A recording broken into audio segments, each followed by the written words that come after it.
Hi everyone, welcome to our channel.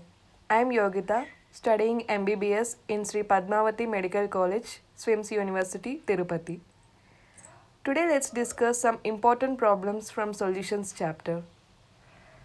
If you like this video, please hit the like button and do share this video. For more videos, please subscribe to our channel. If you have any doubts regarding this video or if you want any other topic to be discussed, please mention in the comment box. I have also mentioned some important formulae at the end of this video that will help you to solve some other problems in solutions. So let us solve the first problem. The question is a M by 10 solution of potassium ferrocyanide is 46% dissociated at 18 degrees centigrade. What is its osmotic pressure? So they are asking the osmotic pressure after the dissociation has happened. So before solving any question in chemistry or physics, it is ideal to write down whatever values that are given in the question. So it will help us in solving the problem in faster way and helps us to avoid any mistakes. So from this point that M by 10 solution of potassium ferrocyanide, we can interfere that W by capital M value is 0.1. W means the mass of the substance and capital M is molecular weight of the substance. So M by 10, so it's 0.1. So volume will be 1 liter. S, which is nothing but molar solution constant, or we can also write it in the form of R. It will be 0.0821. For solutions, we will be mostly taking 0.0821 value. Temperature T, they gave that 18 degrees centigrade. So we should always remember that we must convert temperature into Kelvin. So 18 degrees centigrade plus 273 gives 291 Kelvin. So first we need to find out the osmotic pressure before the dissociation has happened. So for that we need to follow this formula. Osmotic pressure is equals to W by M into V into S into T. I got this formula from the formula pi V is equals to NST. So I got this formula derived from there. So we need to follow this formula. So I substituted whatever values that are present in the question and I got the osmotic pressure value 2.38 atmospheres. So they said that potassium ferrocyanide is getting dissociated. So if we write it in equation form, we get something like this: K4FeCN6, which is the formula of potassium ferrocyanide. It dissociates into 4 potassium ions and FeCN6 4 minus. So before dissociation, this is the condition before dissociation and this is the condition after dissociation. So before dissociation, there is 1 mole of potassium ferrocyanide and there are no potassium ions or this one. There are no. So I wrote 0. So after dissociation, we need to, there will be alpha. I mean alpha is nothing but degree of dissociation. So alpha values are nothing but the amount of the dissociated ions that are present. So let us minus the alpha value from what the potassium ferrocyanide that has been already present. So 1 minus alpha, we need to write 4 alpha because we have to multiply alpha with the 4 that is present here. So we must not forget that we should always balance the equation. Otherwise we will be getting wrong answers. So here there is only one mole, right? So we can write alpha. When we add 1 minus alpha, 4 alpha and alpha together, like 1 minus alpha plus 4 alpha plus alpha, we will be getting I value, which is nothing but 1/2 factor. So I is equals to total number of particles. So if we add this, we will get 1 plus 4 alpha. 1 minus alpha plus 4 alpha plus alpha, right? 1 minus alpha plus 4 alpha plus alpha. The alphas will get cancelled and finally we will be adding 1 and 4 alpha. So alpha value is already given in the question. 46% dissociated. 46% means 46 by 100, which will be 0.46. So 1 plus 4 alpha. 1 plus 4 into 0.46 and I value will be getting 2.84. So we also have one formula. I is equals to observed osmotic pressure by normal osmotic pressure. So we already got we already got normal osmotic pressure value that we have calculated here. So in question they are asking the osmotic pressure after dissociation, which is nothing but observed osmotic pressure value. So for that we need to multiply I value with normal osmotic pressure value. So that's what 2.84 into 2.38, which is equals to 6.785 atmospheres. So the answer is 6.785 atmosphere. So our next problem is the freezing point of a solution containing 0.2 grams of acetic acid in 20 grams of benzene is lowered by ఇంగ్లీష్లో 0.45 ఉందా? degrees centigrade. అది Calculate the ఏందో degree of ఈ association అమ్మమ్మ phone of లాంటి acetic keyboard acid in వచ్చింది. benzene. So unlike the problem అది that సరిగ్గా we పని కూడా have చేయట్లేదు. discussed just before, here association is taking place. ఎందుకు ఇంత సరదా అర్థం కాదు నాకు. ఈ భాషలు మార్చుకునే సరదా పొద్దుకు ఎన్నిసార్లు And they said that the నువ్వు temperature చేసి is చాలు lowered by 0.45 degrees centigrade. So change in temperature is 0.45 degrees centigrade. Add ఏం చేయాలి ఏం అర్థం కావట్లే. లేకపోతే నీ ఫోన్ నుండి చేసివే. నా దాంట్లో రికార్డింగ్ జరుగుతుంది ఒక నిమిషం. So for that, first we will try out one formula. So the formula, depression in freezing point is equals to molality into molar depression constant, which is nothing but Kf. And Kf is always given in the question. So molality, we know that molality is nothing but number of moles by molecular weight of the solvent in kilograms. So I wrote that formula. So from that we can find out the m value, which is nothing but molar mass or molecular mass of the acetic acid present in that solution. So if we substitute all the values, we will get 113.78. Here I took 1000 because according to the actual formula of molality, there we will be taking the molecular weight of solvent in kilograms, but here the values are given in grams. So we always should take care of this kilograms and grams. So in order to convert kilograms into grams, I used 1000 here. And we know that one formula, 1/2 factor I is equals to normal molar mass by observed molar mass. So we know that whenever acetic acid is added in benzene, there will be dimerization of the acetic acid takes place. This point will be discussed in organic chemistry. So there will be dimerization of acetic acid takes place. So I wrote CH3COOH twice. So before association, there is only one molecule of CH3COOH twice. Whenever it is added into benzene, then dimerization has taken place. So then we will be getting 2 moles. So after association, we will be getting something like, so CH3COOH is formed, right? Let us take it as alpha. And here we will be taking as 1 minus alpha. So since 2 moles are there, 2 into 1 minus alpha. So this 2 will go there, and 1 minus alpha is equals to alpha by 2. I value is nothing but addition of these two things. So 1 minus alpha plus alpha by 2. So we need to find out the 1 minus alpha plus alpha by 2 value, which is nothing but I. And I is equals to normal molecular mass by observed molecular mass. So I is equals to normal molecular mass by observed molecular mass. So normal molecular mass of acetic acid is 60, actual molecular mass of acetic acid. So I wrote 60 here, and we already calculated observed molecular mass here. So I wrote that value here. And if we substitute this equation here in the place of I, so we'll get this 1 minus alpha by 2 is equals to 60 by 113.78. So alpha will be 9, but if we calculate this value, we will be getting 0.945. So if we multiply with 100, we will get 94.5%. So the degree of dissociation alpha is 94.5%. The next problem is the density of a 3 molar sodium thiosulfate solution Na2S2O3 is 1.25 grams per ml. Now calculate percentage by mass of sodium thiosulfate, the mole fraction of sodium thiosulfate, molarities of Na plus and S2O3 2 minus ions.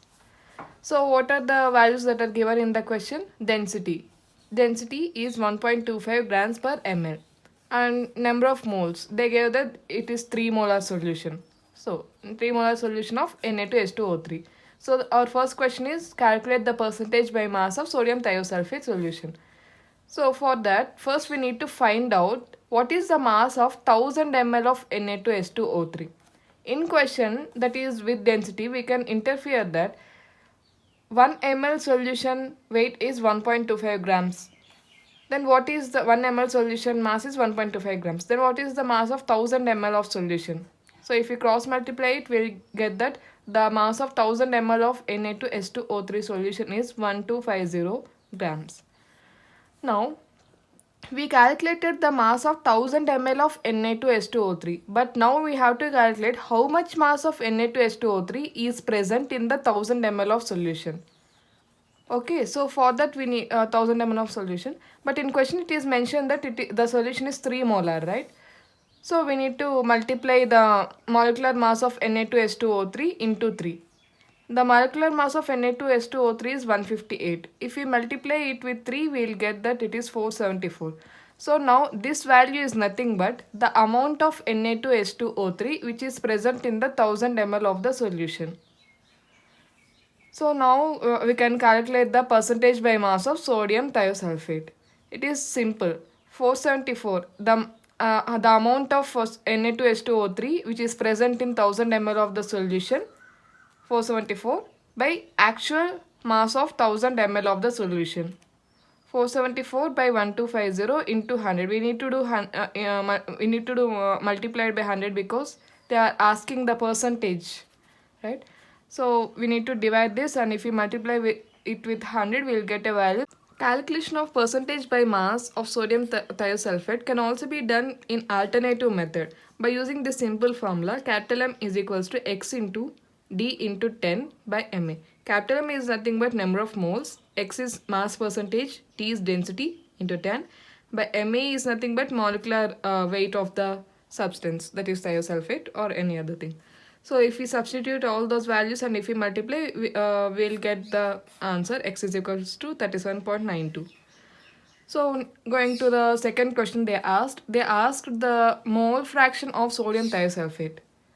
So for calculating the mole fraction, we also need to know how many moles of Na2H2O3 are there, and in question it is already given that it is 3 moles, so we can take it 3. And so they asked mole fraction, right? So mole fraction is nothing but number of moles of a solute by number of moles of solute plus number of moles of solvent in which it is dissolved. So we know the number of moles of solute, but we also need to know the number of moles of solvent. So for that we have to calculate the number of moles of solvent, that is water. So what is the mass of water that is present in this 3 molar solution of sodium thiosulfate? For that it's simple. We know that the 3 molar solution weight, we already calculated it. It is 1250 grams. The mass of 1000 ml of Na2H2O3 is 1250 grams. And we also know how much amount of Na2H2O3 is present in 1250 grams of this solution. So if we subtract the amount of Na2H2O3 which is present in this solution, if we take out the Na2H2O3 mass part, the remaining amount is nothing but how much amount of water that is present.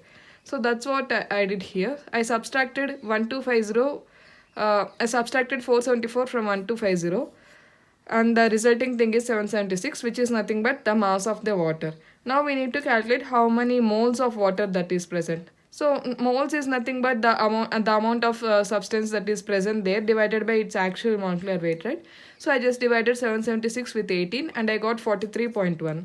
This is nothing but number of moles of water that is present. So I already told you the mole fraction formula. Number of moles of solute by number of moles of solute plus number of moles of solvent in which the solute is dissolved. So if we calculate it, we will get the answer 0.06. Ask the molarities of Na plus and H2O3 2 minus ions. So we need to find out the number of moles of Na plus ions. For that we need to multiply 2 into number of moles of Na2H2O3 ions, because in Na2H2O3 there are 2 moles of sodium ions that are present based on the charges, and there is only 1 mole of H2O3 2 minus ion that is present. So because of that we need to multiply 2 into number of moles of Na2H2O3. So number of moles of Na2H2O3 is already given in the question, which is nothing but 3. So 2 into 3 is nothing but 6. So now we got number of moles of Na plus ions. So by the formula, molality of Na plus ions is equals to number of moles of Na plus ions by mass of water in kg, which is nothing but molality formula. So we got number of moles of Na plus ions, which is nothing but 6, and we need to divide it with mass of water, which we already calculated, that is 776 into 1000. So we will be getting 7.73 molars. Calculate number of moles of H2O3 2 minus ions. So there is only 1 mole of H2O3 2 minus ion, right? So we need to multiply 1 into number of moles of Na2H2O3, which is nothing but 3. So molarity is nothing but, according to this formula, 3 by 776 into 1000. So it is 3.36 molar. So now we got the molarities of Na plus ions and molarities of H2O3 2 minus ions. Our next question is, an aqueous solution containing 28% by mass of liquid A, whose molecular mass is 140, has a vapor pressure of 160 mm at 37 degrees centigrade. Okay, so find the vapor pressure of pure liquid A, and they also gave the vapor pressure at 37 degrees is 150 mm, which they are indirectly referring to liquid B. So they said that it is an aqueous solution, right? If in an aqueous solution, what is the solvent? The solvent must be water. Then only we will be calling it as aqueous solution. So from the question we can get this information that there are two liquids, A and B, and B is water because it's an aqueous solution. And we also got the they gave aqueous solution is containing 28% by mass of liquid A. 28% by mass, which means that in 100 parts 28%, right? Percent means it's 100. It means that in 100 parts 28 parts are occupied by liquid A. So in 100 parts 28 parts are occupied by liquid A. So if we minus 28 parts from 100 parts, what are the remaining parts left? There are 72 parts left, right? So in 100 parts, if we can divide 100 parts into 28 parts and 72 parts. In that 28 parts is being occupied by liquid A. It means that remaining 72 parts is occupied by liquid B. Okay. So we know this formula that total vapor pressure is equals to mole fraction of liquid A into vapor pressure of pure solution of liquid A plus mole fraction of liquid B into vapor pressure of pure solution of liquid B. So for that we need to apply this formula in order to find out the vapor pressure of pure liquid A, which means that is P naught A. So we need to find out this value right now.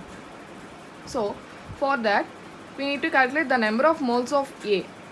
Moles is nothing but given mass by actual molecular weight, right? So they said that 28% means the mass is 28, and as per the discussion that we made here, and 28, and they also gave the actual molecular mass 140. So 28 by 140, which is equals to 0.2. It means that the number of moles of liquid A present is 0.2 moles.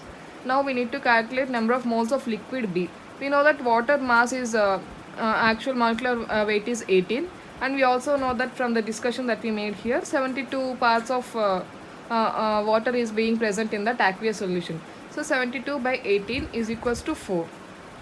So 4 moles of water is present in that solution. So now total number of moles 0.2 plus 4, I mean the number of moles of liquid B, number of moles of liquid A is 4.2.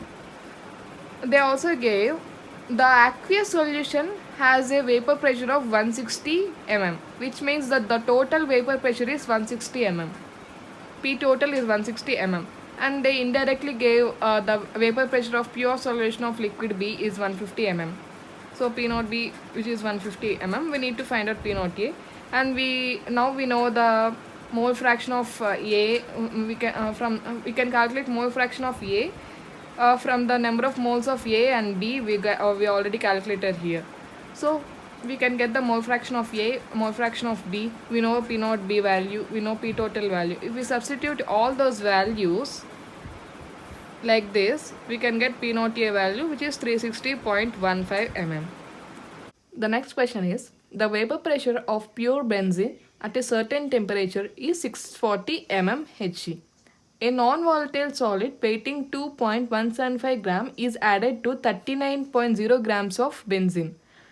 The vapor pressure of the solution is 600 mm Hg.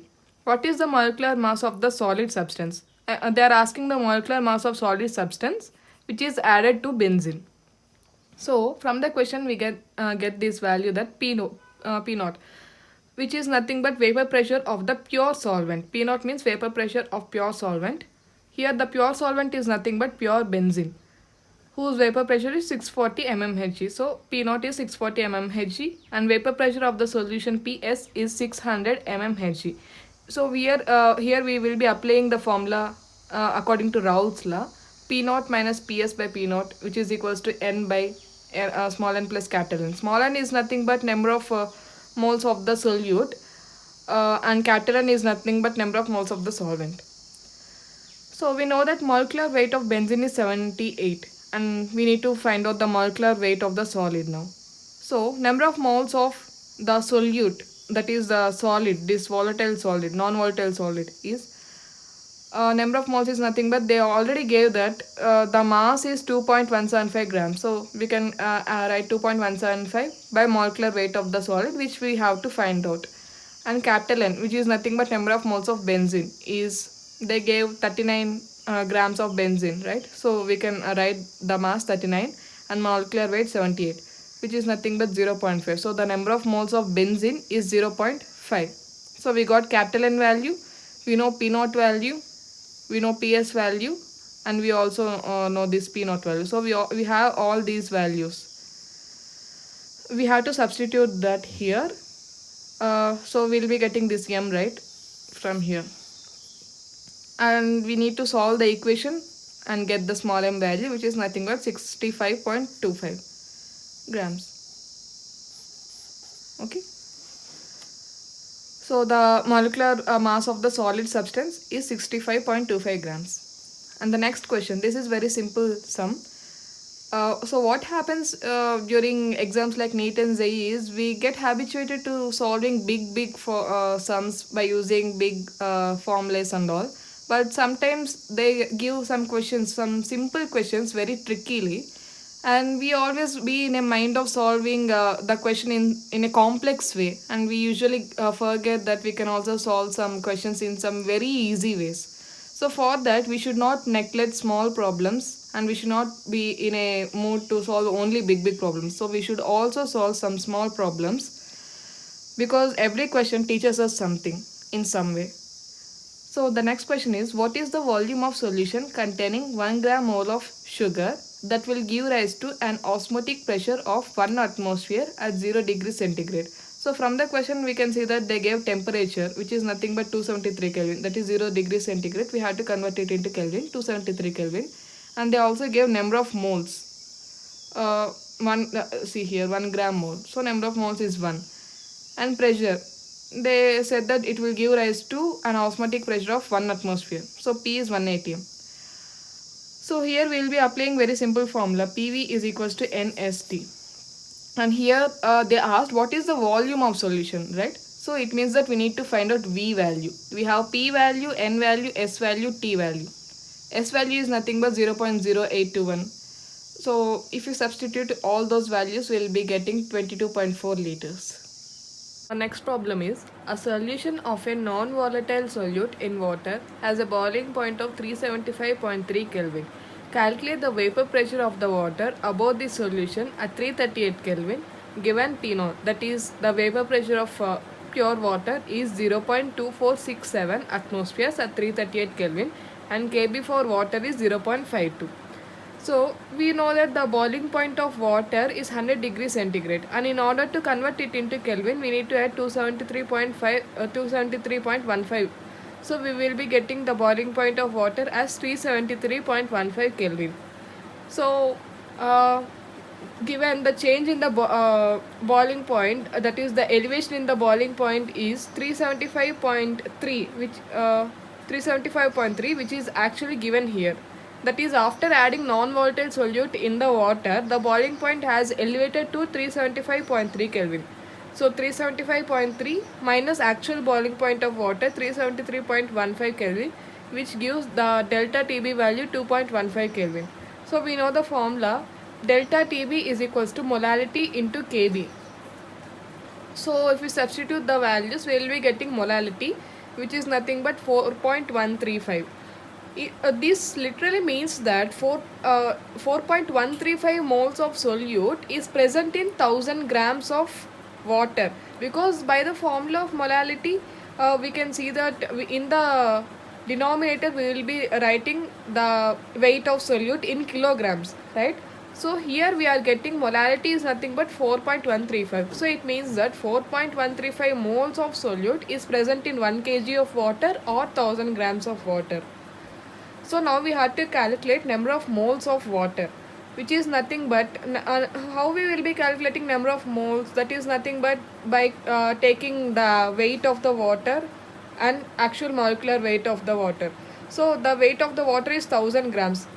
From this we can get that there are 1000 grams of water. So 1000 by 18, which is nothing but 55.5. So by the formula, vapor pressure is equals to mole fraction into P naught.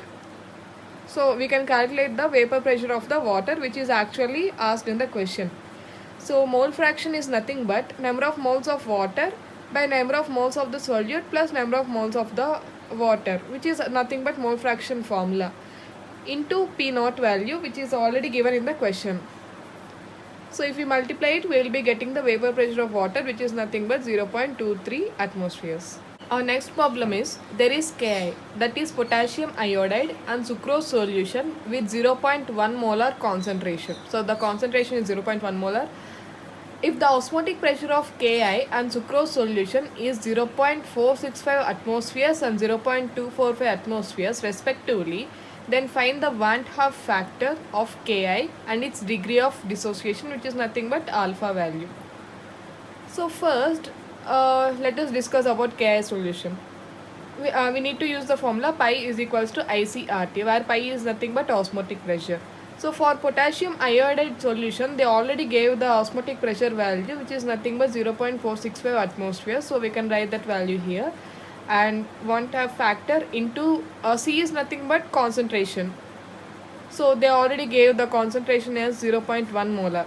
K solution concentration 0.1 molar. So in the place of C we can write 0.1, and let us keep this R and T value as such. And now coming to sucrose solution, pi is equals to ICRT, the same formula, and they also gave the osmotic pressure of sucrose solution here 0.245 atmospheres. So if we substitute the value here, I am taking I value, that is Van 't Hoff factor value, as 1, because for non-electrolytes Van 't Hoff factor will be 1. So if we substitute all those value, we will be getting this. So let us keep this equation as first equation and this one as second equation. So if we divide first equation by second equation, then we will be getting something like 0.465 by 0.245 by this one and this one. So okay, I hope you understand it. And if we cancel out all these things, we will be getting I here, and if we divide these two things, we will be getting this value 1.897. So we know that the alpha formula during dissociation will be alpha is equals to I minus 1 by n minus 1. So we calculated I value. So we can write that I value here, and minus 1 and n. Why I took n value 2 is because when potassium iodide gets dissociated, we will be getting two particles or two ions, K plus and I minus ion. So I took 2 as n value. If we solve this equation, we will be getting alpha as 0.897. We can also find out that percentage of ionization, which is 0.897 into 100, which gives us 89.7. Our next problem is 120% solution of glycerin and 2% solution of glucose are isotonic. Molecular mass of glucose is 180. Then find out the molecular mass of glycerin. Okay, this question was previously asked in AIPMT exam in 2009 year. So here they mentioned one word, isotonic. It means that the osmotic pressures are same. So we know this formula, right? Pi is equals to ICRT. So isotonic means the solution of glycerin and glucose, for these two solutions the osmotic pressure is same. So pi glycerin is equals to pi glucose. So in this formula, from the question, pi is constant. R and T will also be constant. I is nothing but 1 for glycerin and glucose because these are non-electrolytes, so I will be 1. So I is constant, R and T are also constant, I is nothing but 1. So since all these things are constant, C will also be same for both solutions. That is, C is nothing but molarity, right? So molarity formula, what is the formula of molarity, which is nothing but number of moles of solute by volume of the solvent into 100. So here I took, we need to find out, this is nothing but morality of glycerin and morality of the glucose. So a number of moles means on the numerator we will be taking the amount of weight that they mentioned in the question. So here for glycerin the morality will be like 120. 120 is already mentioned in the question, right? So I took 120 as its molecular, the given mass. 120 as given mass into 1000. Why I took 1000 means here the molecular weight of glycerin we will be calculating it in grams. So in order to in grams, right? Actually we should be keeping it in kilograms, but since we will be since we are calculating it in grams, I am converting it into grams from kilograms by keeping 1000 here. So 120 into 1000 by molecular weight of glycerin, which we will be calculating, into 100 is equals to 2. Sorry, this is nothing but molarity of the glucose solution. So 2 is nothing but the given mass of the glucose that is already mentioned in the question into 1000 by 180 is nothing but molecular weight of the glucose into 100. So if we cancel out all these things, we will be getting the molecular weight of glycerin as 91.8 grams. Our last problem, 1.2 kilograms of ethylene glycol, the formula of ethylene glycol, was added. 1.2 kilograms of ethylene glycol was added in a car radiator containing 9 liters of water. The freezing of water was just prevented when car was running in Himalayan valley at temperature minus 4 degrees centigrade. It means that the water is not frozen completely. So they said prevented, right? So sudden thunderstorm in the valley lowered the temperature to minus 6 degrees centigrade. So now we have to calculate the amount of ice separated. They gave Kf for water is 1.86. So we know the formula delta Tf is equals to Kf into weight of solute into 1000 by molecular weight of solute into weight of solvent. So here solvent is nothing but water. So delta Tf is 6 because the actual freezing point of water will be 0, and here they said that the temperature is finally lowered into minus 6 degrees centigrade, right? So 6, 0 to 6 there is a change, degree centigrade or even in Kelvin also the change will be 6. So here this minus 4 degrees centigrade, the purpose of mentioning it is to tell us that water is not frozen completely because they added a word prevented here. So according to this formula, if we substitute all the values, we will be getting an equation something like this. So here we need to find out the weight of water, the actual weight of water, which is nothing but by solving this equation we will be getting 6000 grams. So what does this 6000 grams represent? It is nothing but amount of water at minus 6 degrees centigrade out of initial amount of water that we took. Initially we took 9 liters of water or 9000 grams of water, but at 6 degrees centigrade only 6000 grams of water is left out. At minus 6 degrees centigrade, in the initial amount of water, that is 9000 grams, at minus 6 degrees centigrade, out of this 9000 grams of water, only 6000 grams of water, 6000 grams is water. In 9000 grams at 6 degrees centigrade, 6000 grams is water. So what is the remaining 3000 grams? It is ice. So amount of ice is equals to total weight of water that we took initially. Here they gave, right, they took 9 liters of water. So that one minus weight of water at minus 6 degrees centigrade. So if we minus it, we will be getting 3000 grams of water. So this 3000 grams of ice. So it means that at minus 6 degrees centigrade, there is 3 kgs of water and 6 kgs of ice.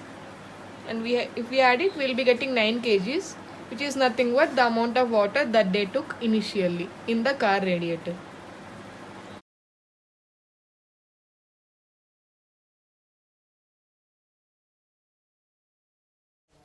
Thank you for watching this video, friends. And don't forget to like, subscribe and share.